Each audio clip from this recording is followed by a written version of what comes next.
On my dad's side of the family, I am the oldest of 15 cousins. When I was growing up, 30 of my relatives would gather at my grandparents' house for holidays. That's far too many people to fit around one table. So as you can imagine, we set up two tables, the adults table and the kids table. My family is far from the only family to come up with this clever solution. I could almost feel you nodding your head as you think about the two tables at your own family gatherings. At my grandparents', the adults ate in the dining room. As you can see in this picture, we kids ate in the TV room. The adults sat at the fancy dining room table. We sat around card tables. The adults ate off nice china. We ate off paper, or if we were lucky, plastic plates. The adults actually had and used napkins, cloth napkins at that. We had our shirt sleeves. They had pleasant conversation. Somehow our conversation usually degenerated into throwing rolls at each other and a Jell-O snorting contest. In theory, we were at the same meal. In reality, we had two very different experiences. That sounds a lot like how adults and kids experience church today. The adults table is in the nicer, bigger room, and the kids table is down the hall. Most churches have adult pastors and youth pastors, adult worship services and student services, adult mission trips and student trips. Do 16-year-olds need time to be together and on their own? You bet.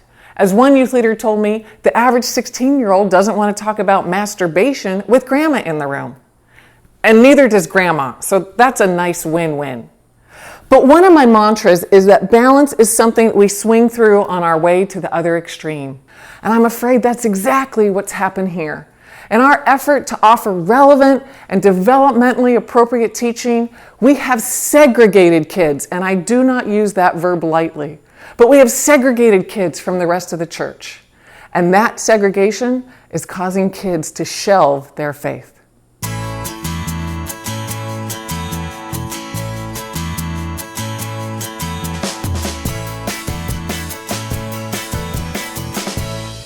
As we planned our college transition project, the team at the Fuller Youth Institute had hoped to find one thing that parents and church leaders could do that would be the silver bullet of sticky faith.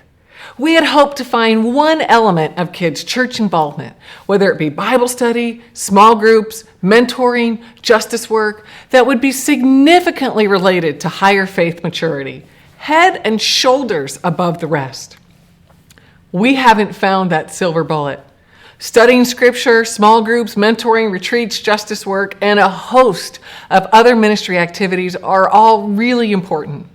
The reality is that kids' spiritual growth is far more complicated than just one silver bullet.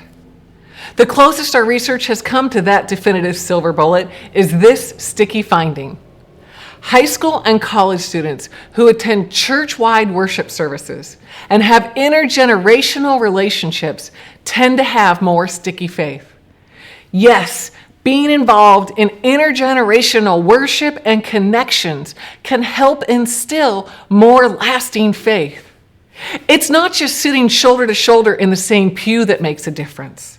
The number one way that churches made kids feel welcomed and valued was when adults in the congregation showed an interest in them.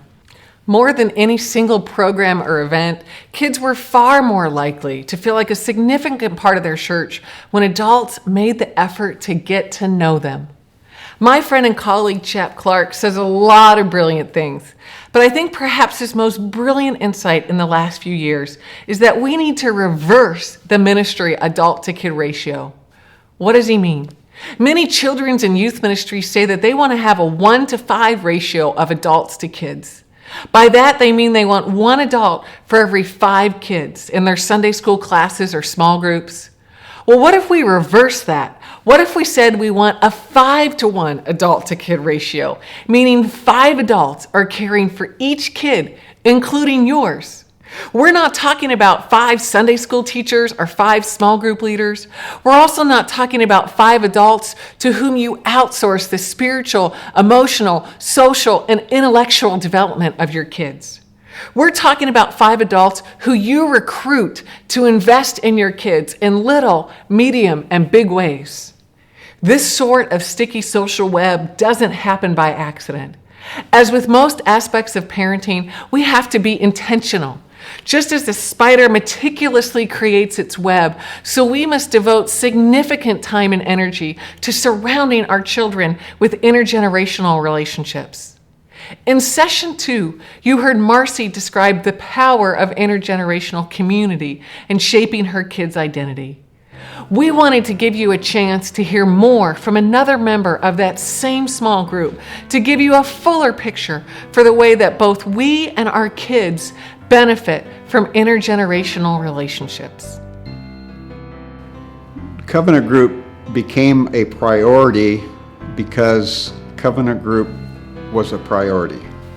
There were probably many times, obviously during the last 30 years, where we had to make choices of Covenant Group meetings versus PTA meetings versus soccer meetings versus softball meetings, and we made that decision. And I don't know how to explain that other than we did. It became a priority. The initial group that started meeting was 6 couples. We discovered that as kids were getting into junior high and high school, that we were able to use the resources. I mentored several of the boys. A lot of the women were mentoring other young ladies of the Covenant kids, and we just started building the reliance on each other through the years. I don't think it was the original plan, and as the group saw the children go through grammar school, go junior high, high school, believe it or not, we had issues of sticky faith back then, making sure that kids as they went to college, had something. And so the group evolved into just a family, a true support. The concept of someone telling you that I'm going to pray for you and pray for your kids, and knowing that they're going to do it is awesome. Awesome. In order to get involved in another kid's life, you have to invest in that life. And I think it's important that the child know that they're being invested in. So as the kids were growing up, we actually would exchange kids for a day, for a weekend, to get to know them better, to find out what their prayer requests were. We would, the children had special dates, whether it be graduation from preschool or graduation from high school or graduation from college. We were there. We were part of it. Probably some of the greatest times we had is when the Covenant kids started getting married. It became a tradition of the fiance, whether it be a gal coming in or a boy coming in, is they had to meet the Covenant Group. And you'd go put your arm around the guy and say, we need to sit down. We're heavily invested in this young lady, and we need to talk. It just gave me the ability to know that my kids could go to someone else for information, and they could go to guys that I trusted. Even Jesus had trouble preaching in his own town, and a lot of times when you face issues with kids, they may be more open to another individual, another male, but here again, they're talking to another male that has been there with them when they graduated from preschool, and now they have an issue while they're in high school. The situation that my son had was he was a senior at Biola University. His lifelong dream was to be a missionary, and he was dating a gal, Diana, and they were very close. And on a Sunday evening, they came by and informed us that she was pregnant. That is was a very, very difficult time. I don't believe I handled it very well. I didn't know what to do. Part of the problem when you have kids and they are not behaving the way that you want is your first reaction is not so much the problem that they may be having, but how have they reflected your image to your friends. That's huge. And it took me all of 20 seconds talking with my wife, Pat, to realize that my friends were the covenant group. I had support. It was a lot of different things going through my head. My son he hadn't even graduated yet. What was his life going to be like with this child? We were pretty sure they were going to get married, so that wasn't an issue. But I didn't know if I should recommend that they give the child up for adoption. I needed somebody to talk to. The covenant group came together. We put together the most beautiful wedding in 2 weeks. They have been married 16 years. He's still a missionary and 3 beautiful kids, and they love the Lord.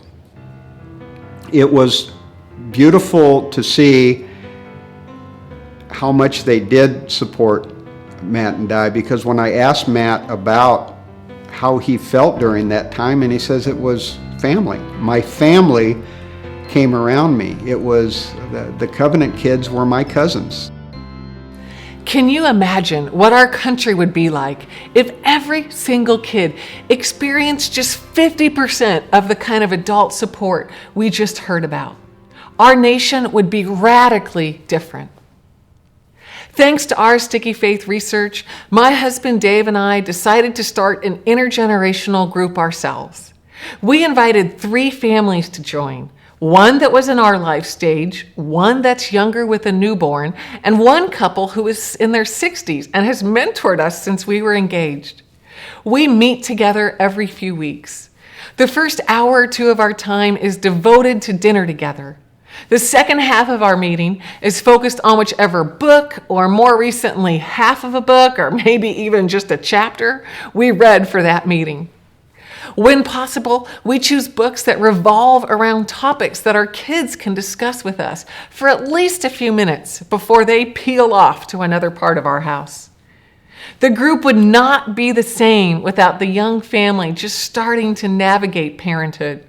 Our conversations would never be as deep without the senior adult couple wrestling with what it means to follow Jesus as they move toward retirement. You know, we could have simply asked 3 families in our life stage to meet with us, but we would be the lesser for it. Maybe that sort of intergenerational small group isn't an option for your family. The good news is that even if you can't develop 5-to-1 from one cohesive small group, you can create a cluster of relationships that form your own 5-to-1 constellation.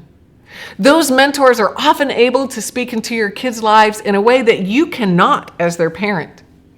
A few years ago, I heard Tony Dungy, the Super Bowl winning coach of the Indianapolis Colts, talk about the impact he had seen other adults have on his son.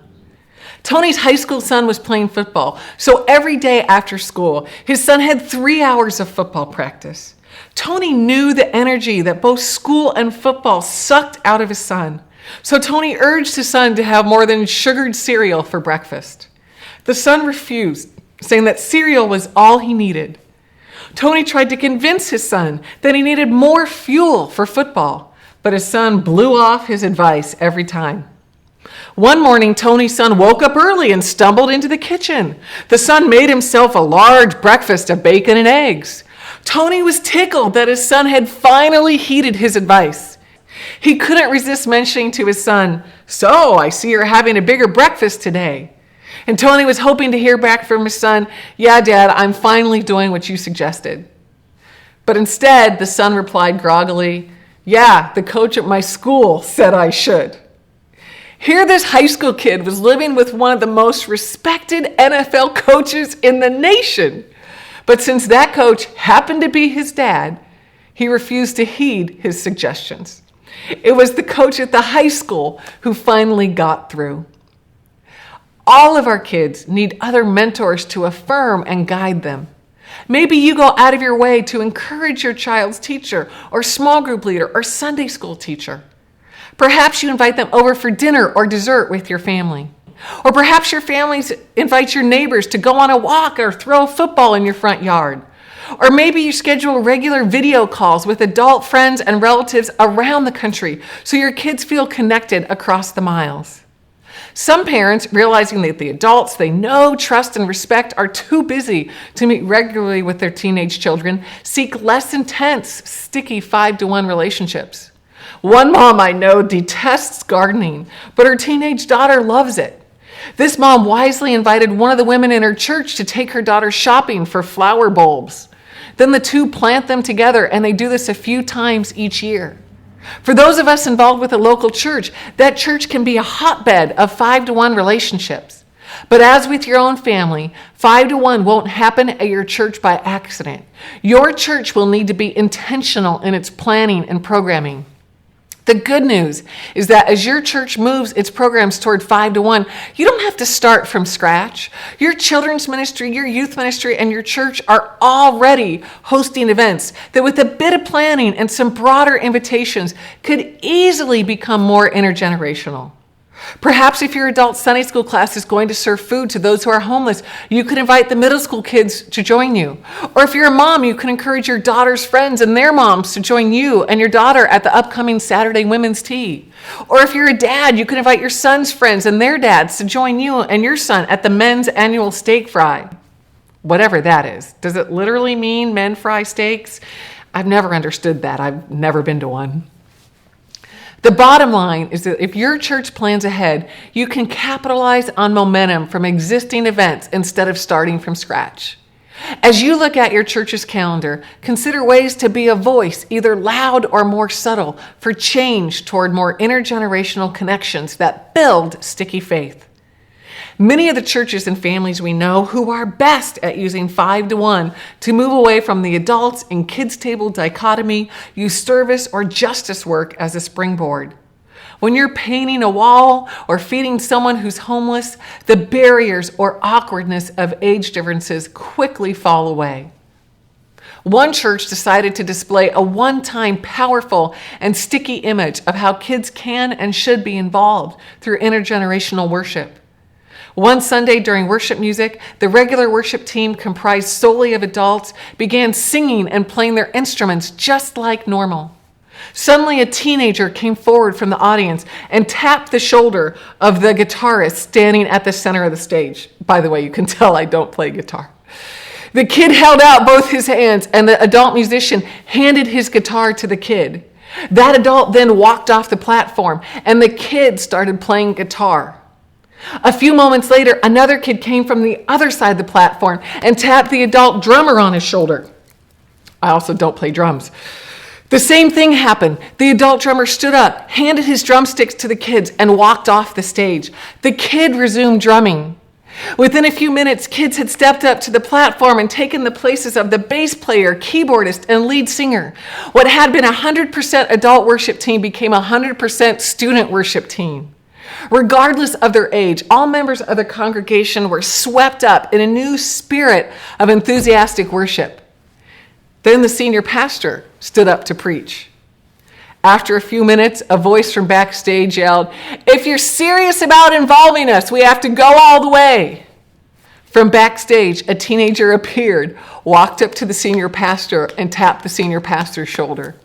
The senior pastor stopped preaching, took a seat, and the kid resumed the sermon.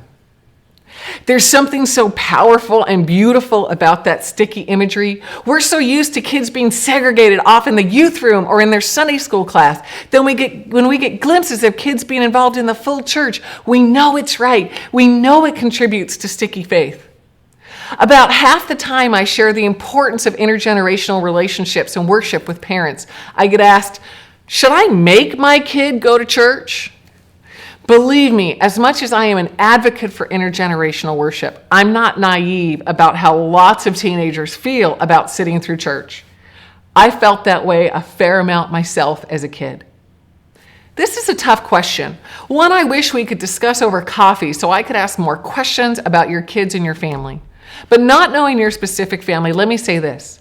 While your long-term goal is intergenerational connection, primarily in and with a church family, the first hurdle is to help your kid feel like they are part of something they are choosing and enjoy. Forced friendships do not work very well for adolescents. Depending on the issues your child is dealing with and why they don't want to go, perhaps you could consider the following.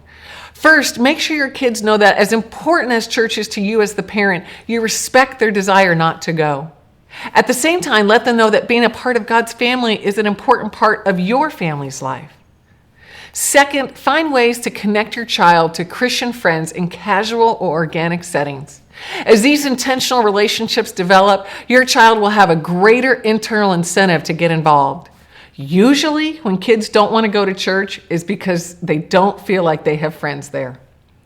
In the end, do your best to seek a compromise. Depending on their age and your family's circumstance, ask your child to attend with you once a month, especially if they are plugged into another church somewhere else. If they're attending a different church, you should probably offer to attend that church with them monthly also. Whether it's within the context of your church or not, what do you do to get started building 5-to-1 relationships for your kids? Do what one very wise friend of mine did. Ask your kids to name 5 adults they respect and want to be like. Now my friend knows just who to invite over for dinner on a free evening. And there's no need to keep what you're doing a secret from your son or daughter. We encourage you to let them in on your 5-to-1 goal and celebrate with you as your family develops its own sticky network. If talking about 5-to-1 itself feels a bit calculated or forced, you can instead regularly remind your kids of the friends, coaches, teachers, neighbors, and church leaders who care about them, who are on their team. Recently, I met a single mom who had a brilliant idea for helping her son visualize their family's sticky web. In the hallway between their bedrooms, this mom has hung a few large collage picture frames, each of which has several openings for pictures.